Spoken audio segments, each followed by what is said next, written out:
It's slightly worrying that just as we start there, Iain disappears.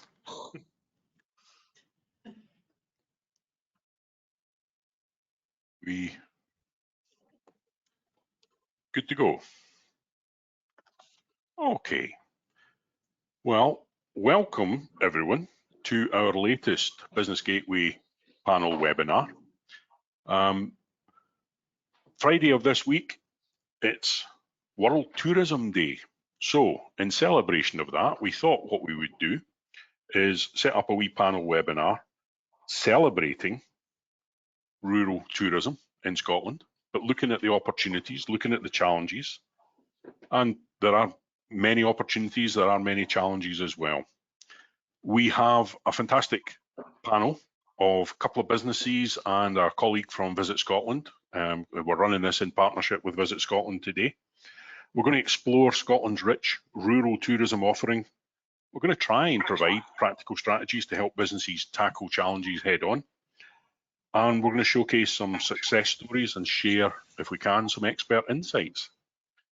This event's going to explore how rural tourism can boost the national economy and offer solutions for sustainable growth across Scotland. Now, everybody in attending is on mute, so to avoid any background noise, we are recording the session, so it'll be available later. We would invite you to pose questions in the chat bar at the side. We will try and get to as many of those as we can as we work our way through the kind of questions that I've got for our panel. So sit back, enjoy it. I'm going to start today. We've got, as I say, our colleagues from Visit Scotland, Gordon. And Gordon, I'm going to invite you to kind of give us a kind of overview of what Visit Scotland's doing in this space. Thanks, Hugh. Good to be with everyone this afternoon. As Hugh says, I'm Gordon Smith. I'm Visit Scotland's Destination Development Director for the south of Scotland. So I cover the wonderful Scottish borders and Dumfries and Galloway, everything from Portpatrick in that west, away out to the Berwickshire coast in the east, and everything in between. So I've been asked to just unpack some thoughts on rural tourism, its importance to Scotland, and identify some of the opportunities and challenges. As we all know, tourism is a cornerstone of our economy and a major success story for Scotland, and it not only creates jobs but spreads wealth and well-being to all corners of the country, and this includes the real positive impact it can make in our rural areas and island populations. And a key driver for visits to Scotland is our rural regions. Our fantastic scenery, countryside, coastline, islands are all part of the mix that sells Scotland to the world and provides us at Visit Scotland opportunities to showcase fantastic experiences through our amazing businesses and communities. So from general touring to specific activities, including cycling and walking, to dark sky watching, to embracing the local food and drink larder, our rural destinations have a significant part to play in contributing to not just regional ambition, but to that national ambition for tourism in Scotland. We do know that tourism, hospitality and events businesses are operating in some of the most challenging economic and geopolitical times they have ever known, and undoubtedly our sector continues to face some serious economic challenges. The ongoing cost crisis is having a significant impact on business and individual finances, which is obviously having an impact on some of our visitors coming to Scotland. We also see that recruitment remains a pressure in many areas of our rural economy, with lack of adequate housing for employees and regular and reliable public transport a frequent barrier for businesses sustaining employment.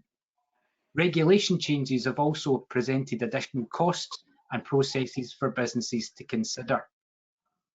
We also talk about over-tourism and some of the challenges in certain areas and at certain times of the year this has been presenting. This has been where the provision of facilities has not met with visitor demand. At Visit Scotland, over the past few years, we've managed the Rural Tourism Infrastructure Fund that has helped to improve facilities with funding focused on developing infrastructure to improve visitor management, such as low carbon transport, multi-use paths, toilets, motorhome facilities, and visitor information signage. But in terms of those visits, we have seen that international visits in 2023 were exceptionally strong. They were up 23% on the previous year. But our domestic market has been more challenging with slower recovery post-COVID. And our GB in Scotland visitor sentiment tracker shows that this was a direct result of the cost of living crisis, which proves to be a major barrier to some domestic travel. But despite the challenges, interest in Scotland remains incredibly strong. People still want to travel in whatever way they can, and Scotland is very much on the travel wish list all over the world. And how we at Visit Scotland position Scotland to both that international market and, more importantly, our core domestic market is critical to building back demand and will require a focus to ensure that the right kind of product and experiences are bookable and discoverable to the right audiences. When looking at our visitors and what they are looking for in a holiday in Scotland, there is obviously a strong link to our rural offer. Visitors are increasingly telling us that they're seeking those authentic experiences. Visitors want to discover and support local businesses. Our latest consumer insights show that travel motivations include that piece about getting away from it all, getting off the beaten track, and our rural areas are obviously perfect for this. That connection with nature, connection with wildlife, the opportunity for self-improvement activities that support physical and mental health. So here, Scotland can build on a strong and competitive advantage with an array of powerfully enriching experiences that showcase and utilise our iconic natural environment with signature events, built facilities, our culture, heritage, and of course, our people. Long-term investment in infrastructure is key, and facilities, and this has been identified as a priority to ease some of those impacts on pressures at key locations. But investment also helps to enhance the visitor experience and minimise negative impacts.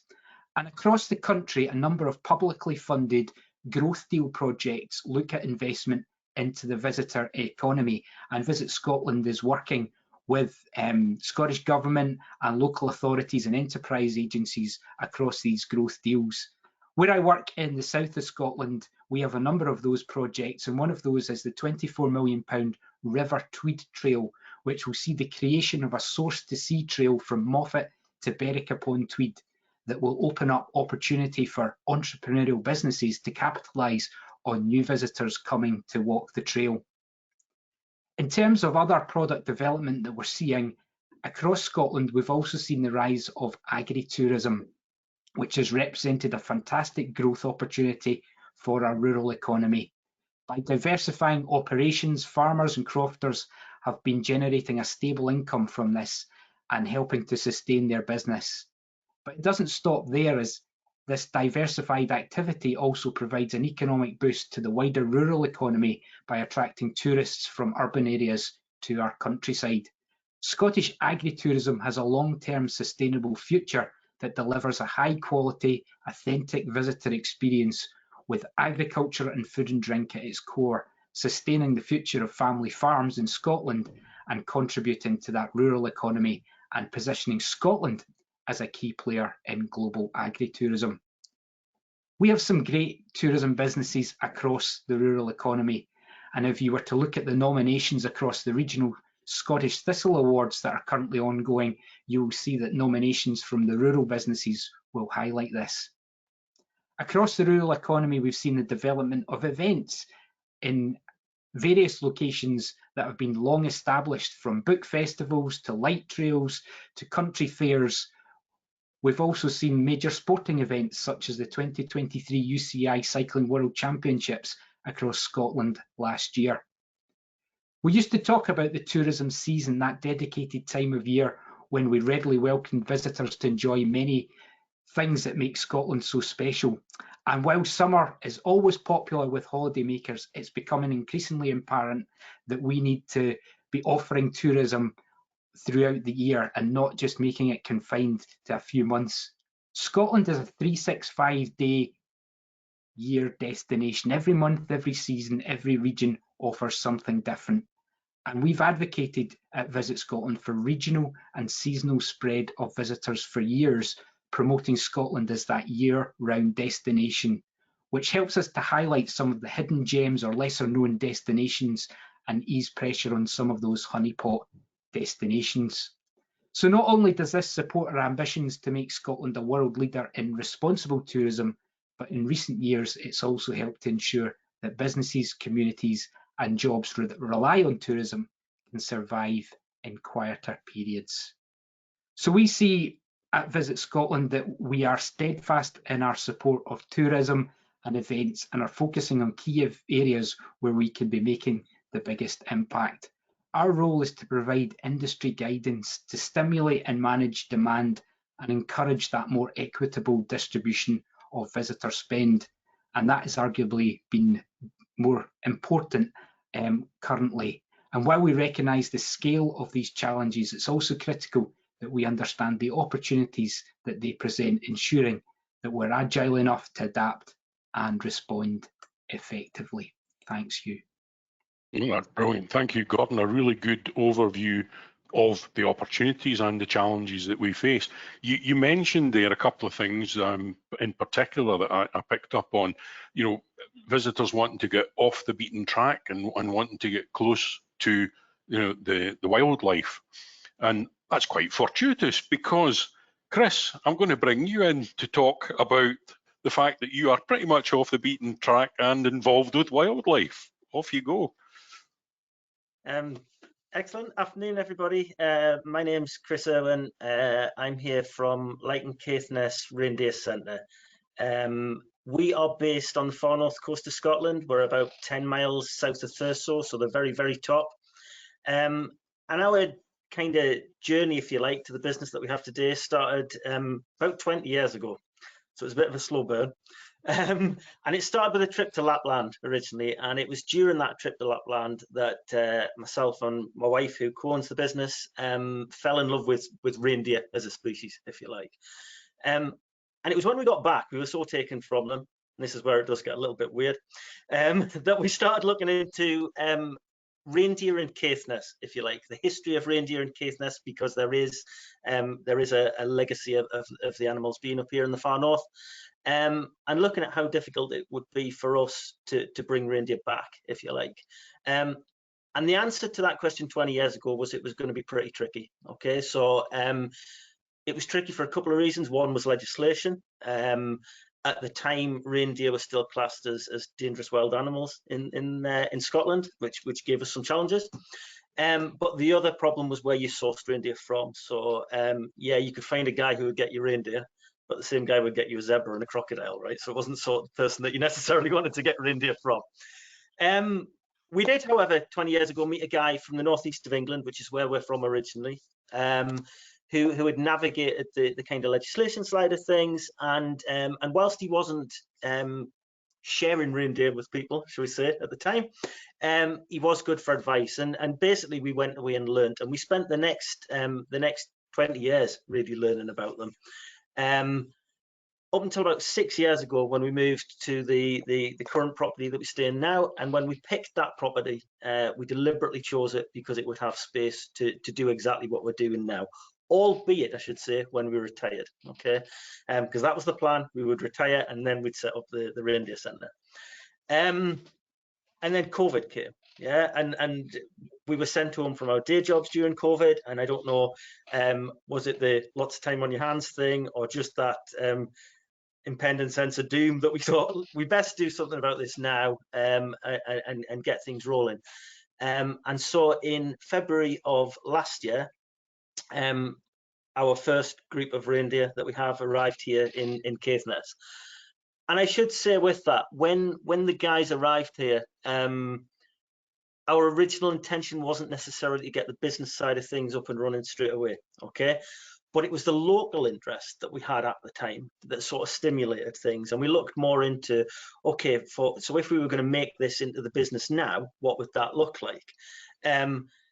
Our perceived target audience at the time, if I'm honest, was probably more the tourism side of things. We're familiar with tourism. We've worked in accommodation before up here in Caithness. We have experience of running a bed and breakfast for a number of years. But the reality of it was, once we were up and running, that actually the local tourism for us has been as important as that broader seasonal scope. Obviously, it goes without saying we're a reindeer centre. So because of that, our seasonal issues are less great, if you like, than some other attractions during the year, because we have a natural audience over the off months of winter, if you like. That said, we have almost the opposite challenge in how do you attract people to a reindeer centre in April and May, you know? So it's been an interesting journey in terms of informing people that we're here, understanding the best way of doing that, and then engaging with those people who have visited to try and spread the word further. We have been immensely lucky in the last 12 months. Last December time, we got an enormous amount of coverage from both local and national press, quite by chance, if I'm honest, though we're very grateful for it.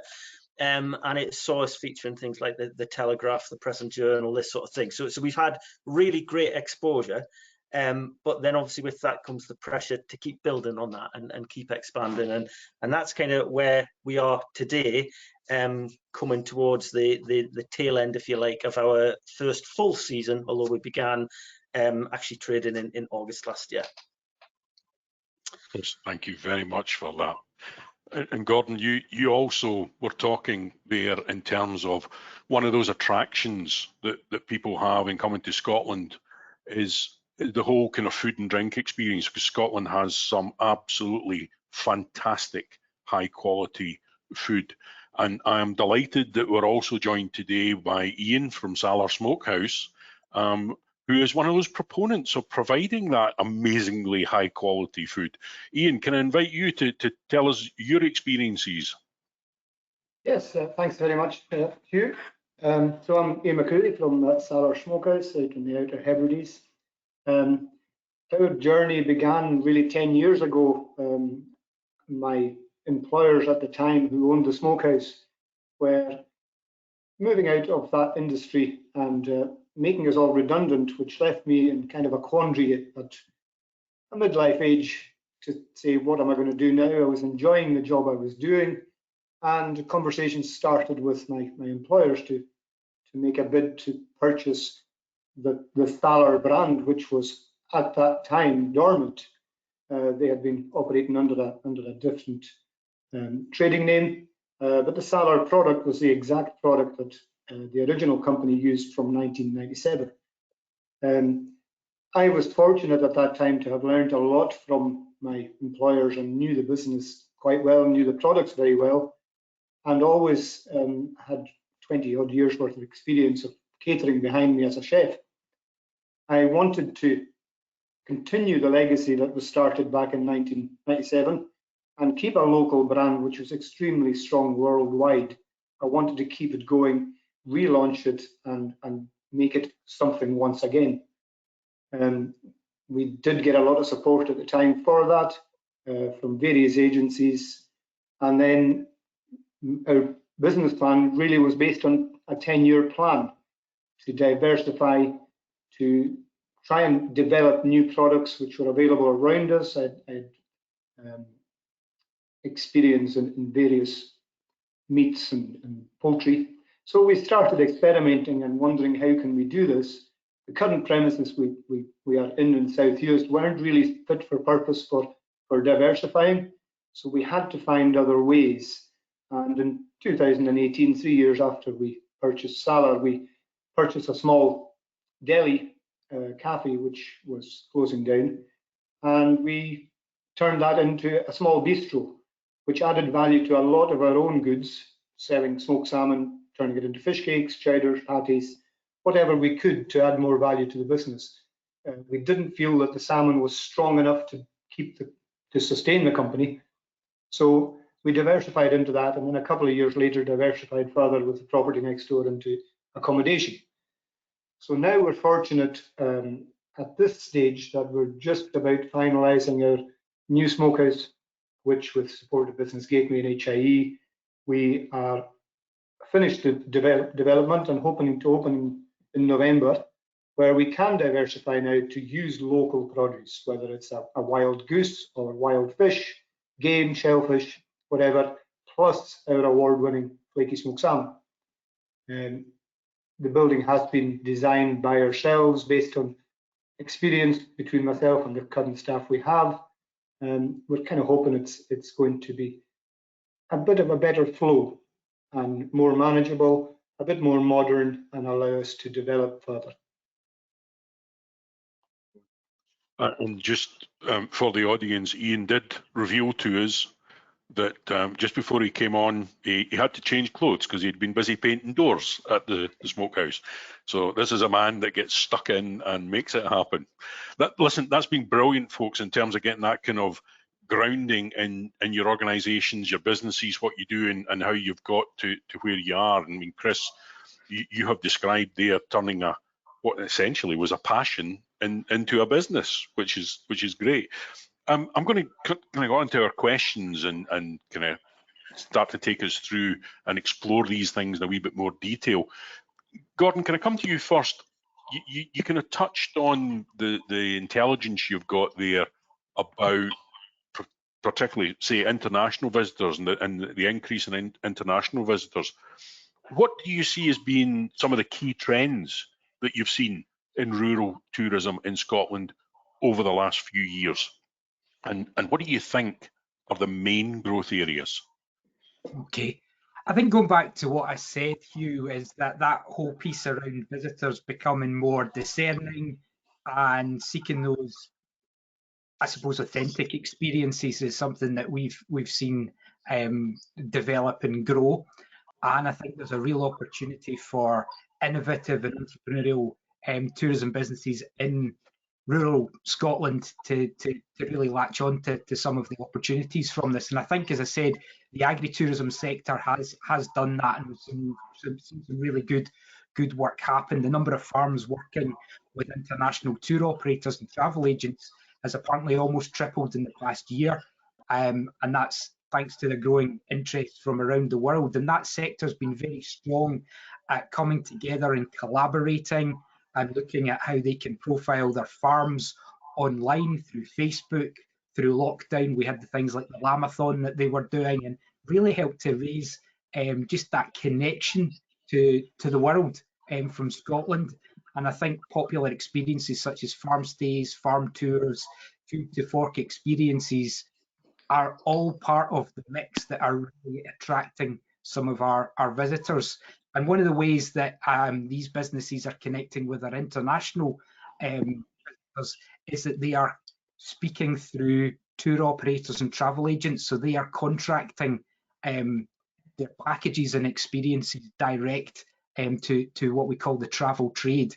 And really, they've been really entrepreneurial in their thinking to do some of that. Brilliant, thanks for that. Chris, you mentioned there about fortuitously and by almost accident you were getting awareness in the press about what you were doing, but you were also talking about how you kind of built it, or were building it on the kind of local side of things. We've had a question there that's come in about the importance of rural tourism in being everyone's business in a community, and it delivers for the community.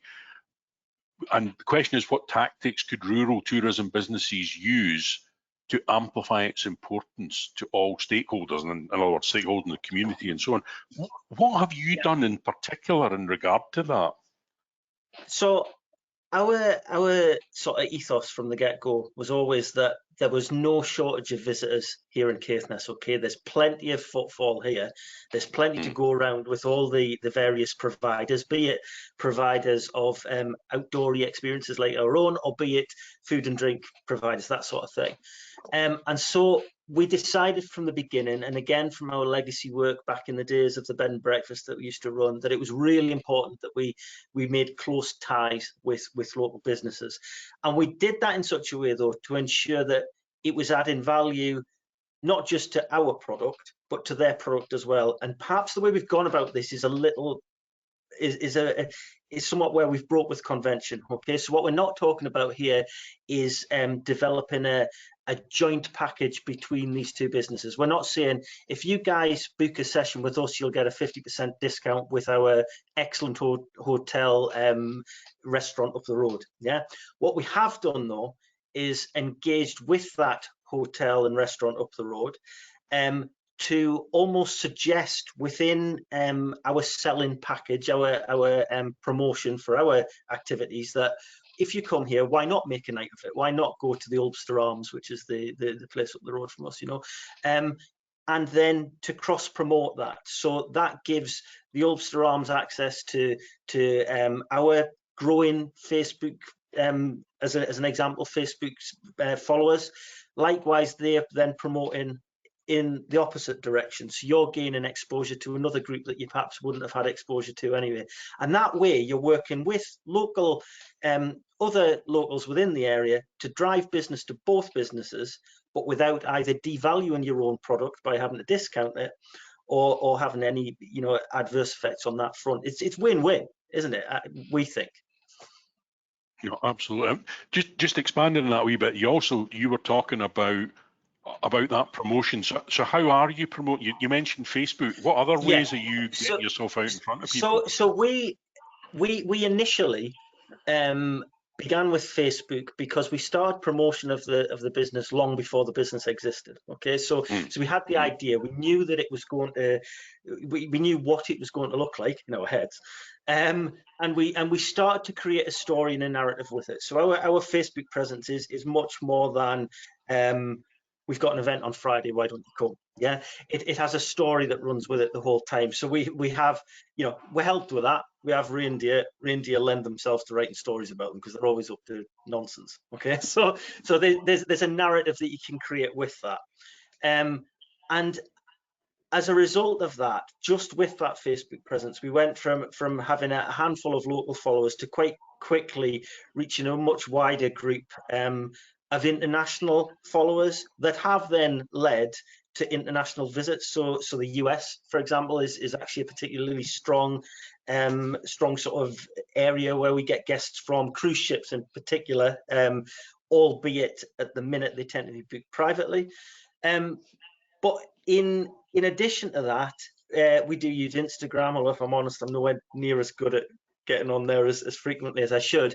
But it was through engagement with other tour providers that exposure in the national press emerged. Okay, so we forged links with a hotel chain that manages a number of hotels around the North Coast 500 route, and essentially the winter exposure last year came from us being open and them looking for businesses to promote to their guests over that traditionally quiet time of year. Yeah, so it's just reinforcing how important it is to reach out to these people. You know, the benefits for us were tenfold what we expected, and equally, you know, working locally very closely with our very local accommodation and food providers works really well for us too. Okay, thanks, Chris. Iain, I suppose just coming to you on that kind of that theme about the community, if I'm kind of picking you up correctly, you have taken on the challenge of a business that was going to close, which would have had an impact on the community in terms of jobs and so on, and you've turned that round. Obviously, you are in a very particular part of Scotland where, dare I say, there is potentially much more of a sense of community because of the environment that you're in and around that. What are your thoughts on that in terms of that connection into the community? Well, we're fortunate in the community that we have. We've got very, very old-fashioned values still on the island that come through to everyday life.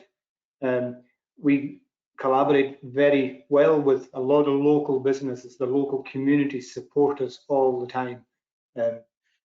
there's not a day where one business is contacting another to see how can we help, what can we do. We're currently working on a project together with 8 or 9 other businesses on Benbecula to create new signage to drive customers into Benbecula. We see it sometimes as a forgotten island. It's some of the tourist trails are driving them away from Benbecula. So we're trying to find ways together now to drive them into Benbecula. We've got a new distillery half a mile up the road from our new premises. We've got another new distillery which is 2 miles away from these premises. We've got other little businesses who would also benefit from better signage, and we all work together very well. The community support us all very well. We have lots of local sales. There's cross-selling of a lot of products where we use some gins and things like that on our products. We also have a bakery up the road who are going to be doing specialised bread just for our new farm shop deli. So it's kind of working with these people and not seeing them as competitors. But not only do we do it locally, we also collaborate with a lot of businesses on the mainland and in Lewis and Harris, because we want people to know what they're coming to, not just when they get here. We want them to know there's something ahead of you. There's various businesses there which can offer you whatever services you're looking for, but it's too late to tell them when they get here. Yeah. Thank you, Iain. Gordon, I'm going to come to you. We've got a question. You'd mentioned working with the travel trade. Can you recommend ways of how to make contact and work with them effectively? Yeah, I think one of the keys in tourism is the strength of partnership, as has already been mentioned. So I think if there are businesses that are looking to work with those intermediaries, tour operators, online travel agents, there's certainly programs and opportunities that tourism businesses can engage in. And I think through Visit Scotland, we have a range of webinars this autumn that particularly for the experience sector. So if you were to go into visitscotland.org, we have a range of webinars that will give some practical support how to get in front of the right markets there.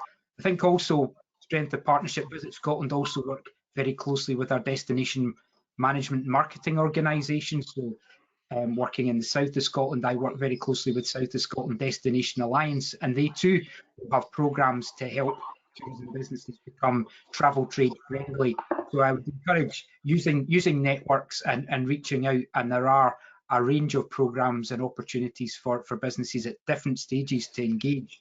And what we have seen, Hugh, is that where businesses have come in at an entry point, we've seen them grow and develop and open up to international markets as they've learned and taken on board some of the things in those sessions.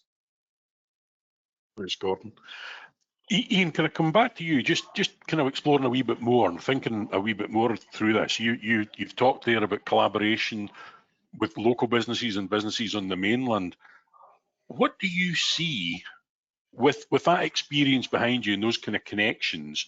What do you see as the greatest potential for growth in rural tourism?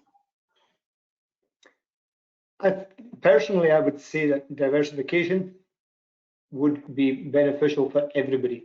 If we can diversify and offer more services. We live in a very, very small community, which is very hard to travel, the distance between businesses. You've mentioned before that transport is very, very hard on the islands. The tourist needs to be able to experience whatever they can in a very, very short space of time. And if they're traveling between businesses, I think it's very hard for them to manage their time and see everything that they would like to see. So I think we need to be diversifying. We need to be promoting other businesses, such as Chris has mentioned there. We need to be supporting other businesses, whether it's a B&B or a campsite or another little farm shop or another smokehouse or whatever. We need to be holding all these products into one spot so that we can say, well, we've got all these people. You don't have time to go and see them all. We've got a sample of the products here. Please feel free to come and see. And then if you've got more time, you can go and choose where you want to be. I think if we diversify into other things together, I think that makes a big difference. Yes, what are your thoughts on that in terms of what do you see as the greatest potential for growth in rural tourism? So I think firstly, I agree with everything that Iain is saying in terms of diversification. What we've seen is diversification on a slightly different front. Okay, so when we started the business, we had a core experience that we thought served our customers best, if you like. So to outline that a little bit, it's in terms of what we provide the customer when they get here. So we're not just taking the customer in to see the deer. There's much more to it, you know. It was what we told them about, where we told them about it, if you like, all this sort of thing. And to that end, we set up Lichen Caithness to be, in our minds, like a little piece of Lapland. So in terms of the building we take folk into when they get here, in terms of what we explore with them, in terms of information about habitats, reindeer, all this sort of thing. We were also really conscious at the outset about picking a price point and sticking to it, okay? Because this was never supposed to be something, I'll say something cheap. It's not something expensive, but it was never supposed to be at the economy end of what you were doing. Okay, our notion being from when we ran the B&B, if you picked your price point and delivered on that price point with a quality that was expected for that price point, then we would make a success of it. Okay.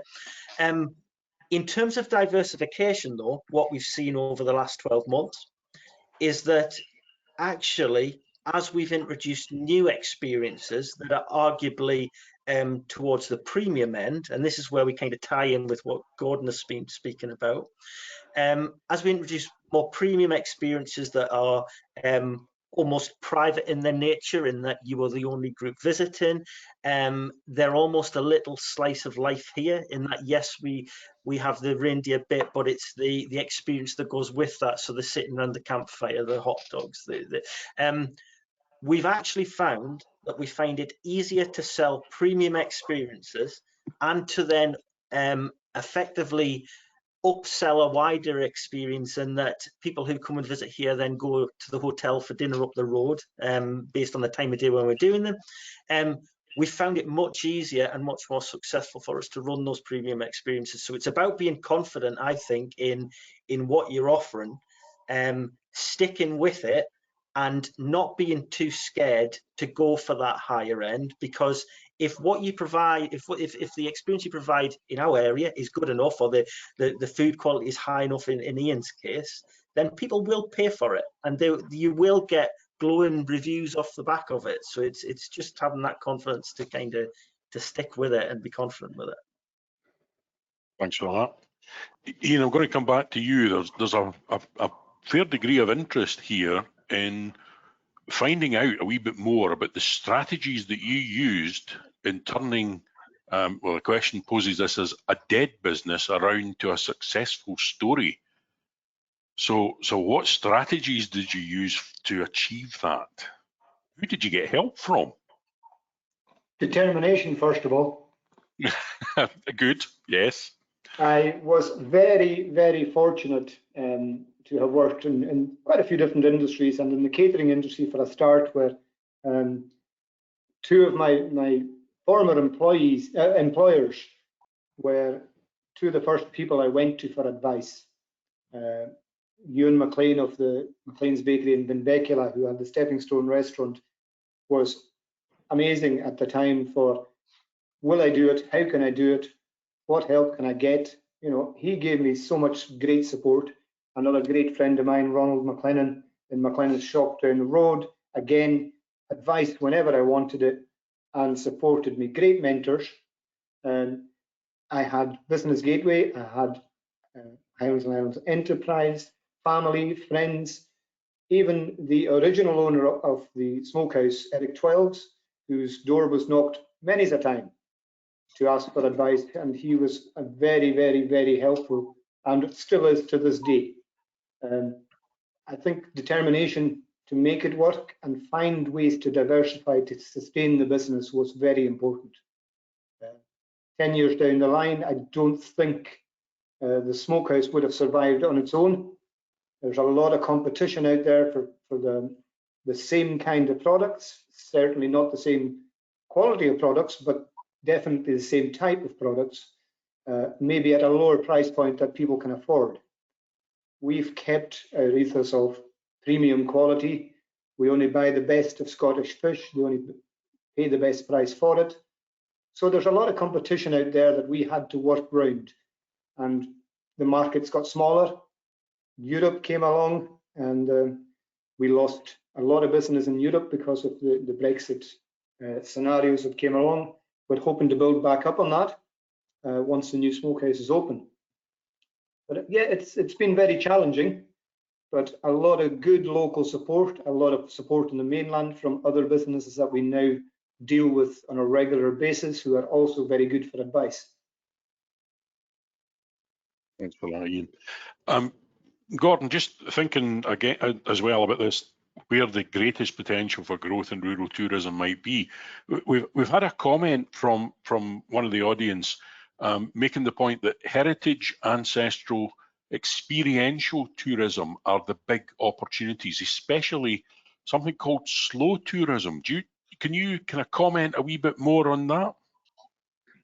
Yeah, I totally agree. I think when we talk about rural tourism, we maybe tend to think about landscapes, countryside, coastline, but I think that whole piece around the essence of heritage, our stories, is key, and it's also something that sells and something that people have made businesses around right across our rural locations. And I think the essence about slow tourism is just that, is that we are encouraging our visitors to slow down, to enjoy what we have in very sort of micro regions, and just to take their time to enjoy what a small part of Scotland has to offer, and not having the need or feel that they need to travel and see everything. And that's part of our message around responsible tourism as well, is to just encourage that visitor to enjoy, and it impacts local communities in such a better way, that they're staying, they're meeting the local, they're living like a local, as we say, they're buying the produce from the Salar Smokehouse, and you know they're enjoying a lot more. So I think there's definitely something in that. We're trying to explore opportunities. We're looking at the challenges. We've touched on a few. We've had a question, and again, I'm going to direct this one to yourself, Gordon, if I can. What impact will the Visit Scotland local office closures have, and will that cause what's in place to replace that service? Okay, so I think this question's referring to Visit Scotland's visitor information strategy and our plans that we announced in spring, that we would be closing the remaining eye centres across Scotland, and that those closures will start in the next the week or so with some of our centres. I think we have to look at the landscape going forward and look at where our visitors are accessing information about what to see and do in Scotland. And I think, as our businesses have already alluded to, the way that we are able to speak to visitors more and more tends to be online. And the research that we have is that visitors are looking for that what to see and what to do information before they ever come on a visit. So it's more important now that the content that we have as the National Tourism Agency and as businesses is out there in that digital realm. And we will be putting more emphasis on showcasing and celebrating the best of Scotland and all our locations through digital channels, whether that's websites, whether that's through social media activity, whether that's partnerships with other tourism websites or online travel agents. It's important that we are where those visitors are, to encourage them to, first of all, come to Scotland and then put focus on specific destinations, but also we can encourage them to come not just in those summer months that we mentioned, but actually in other parts of the year. And we also are about encouraging that spread of visitors, not just to the same old places, but right throughout the country. So I think we have a real opportunity to really focus on those digital opportunities. It is a change, and it will be a different way of us speaking to visitors about that information, but more and more it will be in the digital space. Okay, thanks for that. I'm just thinking here about the stories from both of our businesses on the call today, and both of you have indicated quite a journey, quite a number of years on your journey. So I'm going to ask a question of both of you, and I'll start with Chris. With the benefit of hindsight, Chris, in that 20-year journey to get to where you are, what would you have done differently with the benefit of hindsight? It's a tricky one, that, because in terms of how it's shaped the business, the business is very much a product of where we are in time within our lives as well. Yes, so there's that element to it. Could we have started 10 years ago? No, but even based on the space we had, for example. Yeah. That said, the business exists because we have in the past worked in the tourism sector as self-employed individuals and really enjoyed it and missed it. So to be able to set this business up and come back to it and enjoy it again is really important to us as well. So don't like people tell me what to do, so it's perfect for me. But yeah, I'm not sure. Circumstance has a lot to do with it, and that's you've got to be mindful of that. I think in setting up any business, in that it's very difficult to set it up with absolutely nothing. At some point you have to kind of take that leap of faith and put the money in and go, well, if it doesn't work out, at least we had a go. You not regret having a go though, hopefully. Yeah. Okay. No, that's helpful. Iain, I've cheated with Chris because obviously I dropped him in it right away there. You've had a chance to think about this now. What, with the benefit of hindsight, if anything, would you have done differently? Honestly, I don't know. It's been a great journey. We've really enjoyed it. We've worked too hard, perhaps. I think we've not taken a step back to see where we are, what we're doing, or where we want to go. We know from day one our business plan is now almost complete. It's taken us 10 years to get to where we want to be. Maybe taking a step back would have been a bit beneficial for us. I've managed to do most of all the work, the building work on all these businesses myself. So I've actually not been very hands-on running the businesses. I've been more focused on building the business. So I think maybe if I'd have spent more time focusing on the business side of it, our brand could have been a bit stronger. But that's now a challenge for the next couple of years, where we've now set up where we want to be. We were fortunate to inherit a fantastic product that was already well known in the markets. So I think from now, maybe looking back, we should have spent more time concentrating on the business itself. Yeah, that's really interesting. There's something I want to explore a wee bit more as well, and just what you said there, Iain, and again, for both Iain and Chris particularly on this. I got into a bit of a debate on LinkedIn the other day about whether or not a business that's starting up needs a business plan. You mentioned business plan there, Iain. What's your experience on that one? Is a business plan vital? Is it important? Did you find that was beneficial? What's your thoughts on that? I found it very, very, very important. My business plan came from, I was going to be made redundant, and I actually entered a business plan competition with my business plan, which I'm now about to finalize. And I keep going back to that business plan. What did I get wrong? What will I do right? What can I improve? And luckily, I've stuck to the business plan, and there was a 10-year plan in that business plan. I think without the plan, I wouldn't know where I was going. We couldn't go day to day trying to make it up. You have to know where you want to be. I think having the business plan to go back to just make sure that you're doing things right the way you wanted to do them in the first place is very important. Yeah. There was Chris. a reason that we wrote a business plan. Yeah, absolutely. So I've given you the advantage this time, Chris, to have a bit of think about that one. I think Iain's right in that we were the same. You know, we had a plan in that we knew ultimately what this is supposed to look like. Okay, so we know where we're going with it.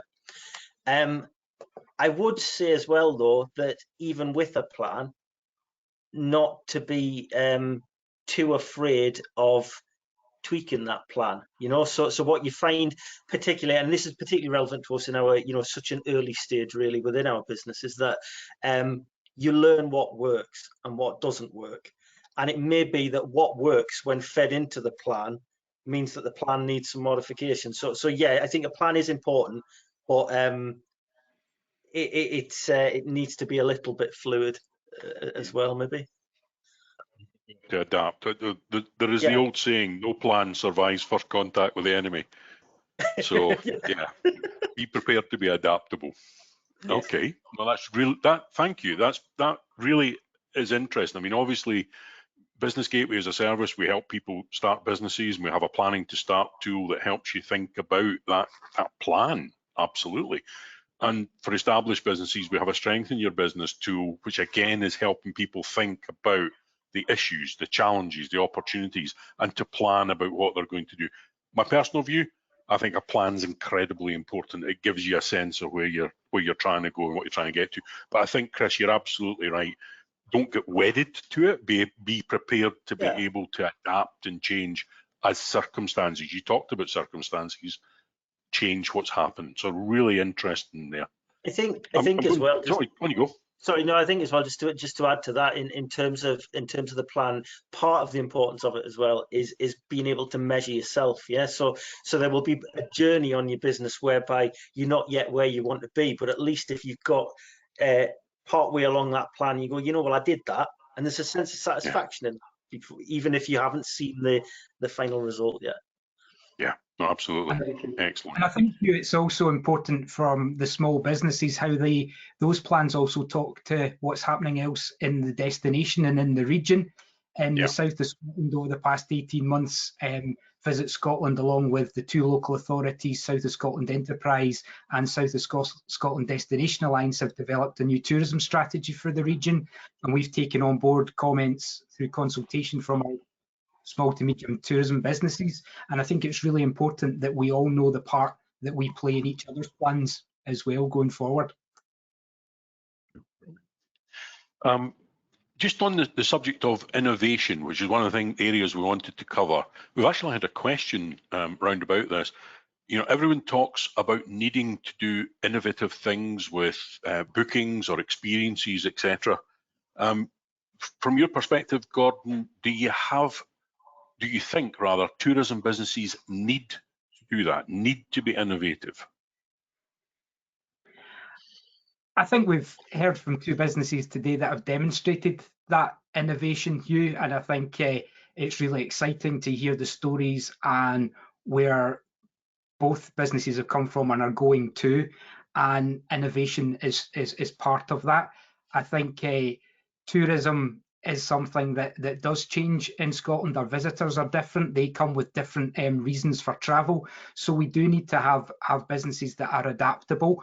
But I think the essences of some of the product remains the same in terms of that warm welcome, that personal touch, the stories. These are the core things that our visitors are looking for. But yeah, I think to be ahead of the game, our visitors need to be our businesses need to be addressing how they are talking to visitors online, being a part of various partnerships and groups, working with others, and just embracing maybe some of the new technologies, because that's where some of those visitors are as well. Chris, Iain, any thoughts on the innovation thinking? I think on innovation, you need to remember that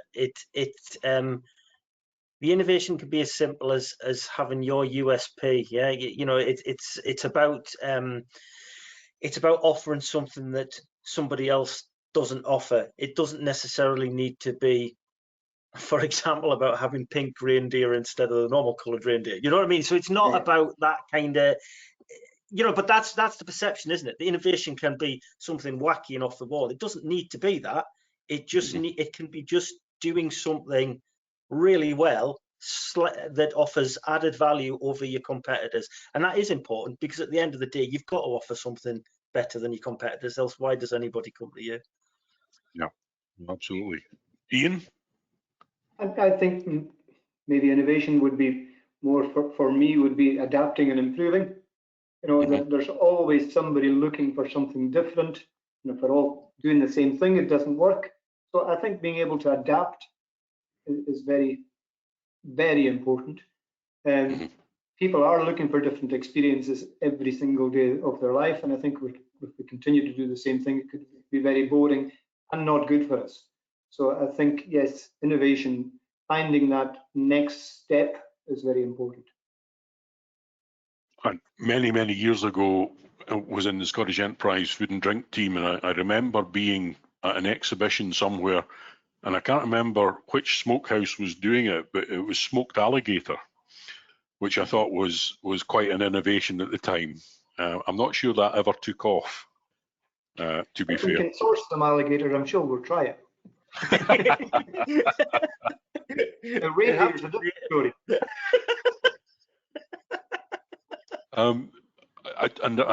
A big thank you to the audience member who has popped a wee comment in, coming back to the issue of planning. If you fail to plan, you plan to fail, which in actual fact is what I said on LinkedIn at the weekend there, which caused some discussion.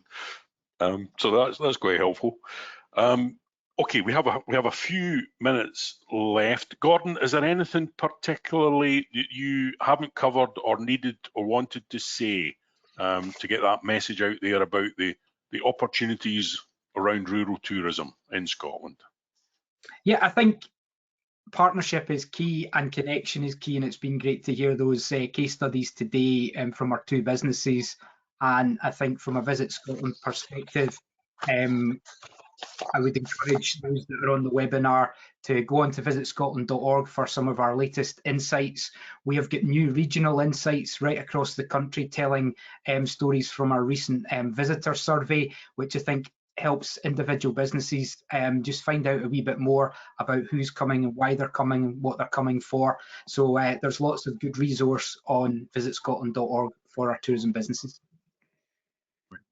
Thank you, Gordon. Chris, what about yourself? What last, apart from promoting the fact that Lichen Caithness is there and folks get up and see those pink reindeer? Yeah, I'll put a link in the chat box. Yeah. I think the importance of that collaboration and not being shy to reach out to organisations, and even if in the first instance you're just reaching out to these other providers to let them know that you're there, because it's through those chance promotions and self-promotions, if you like, that much greater things can come of it. So it's definitely worth doing. It costs you nothing. It's just a case of putting your name out there. Yeah, thanks for that, Chris. Iain? I just agree with it, just exactly what Chris said there, and also advice: never be scared to ask for it. There's always somebody there that's got an answer, or will find an answer for you. I've been fortunate to have people around me that have supported me doing that, whether it's rival businesses or not. I think we need to be collaborating more and benefiting our whole communities and attracting the tourists to every area of Scotland. Yep. No, I have picked that up very strongly from what you've said there. Your journey, that collaboration, that participation and partnership in many ways that you've had is a brilliant story. It's absolutely excellent. But at the end of the day, to some extent, I do wonder how much that is a factor of the community that you are in. There is perhaps much more need for that collaborative approach in these more remote parts of Scotland. But no, brilliant story, absolutely brilliant. We're nearly at the end of the session, folks. If we didn't manage to get to the question you had, we will follow up on those. Don't worry about that. The session is recorded and it will be available later on. I've just panicked the three panelists. They hadn't realised we were recording that, so they'll be slightly worried now about what will appear. But no, that has been an absolutely fantastic session. Thank you to all three of you for some amazing insights and for sharing with us, particularly our two businesses, the journey that you have been on. I expect that to grow and develop over the next while. Your journeys are amazing. Thank you all for participating today, and thank you to our audience for joining us today. All the best. Thank you. Thank you. Thank you. Bye-bye.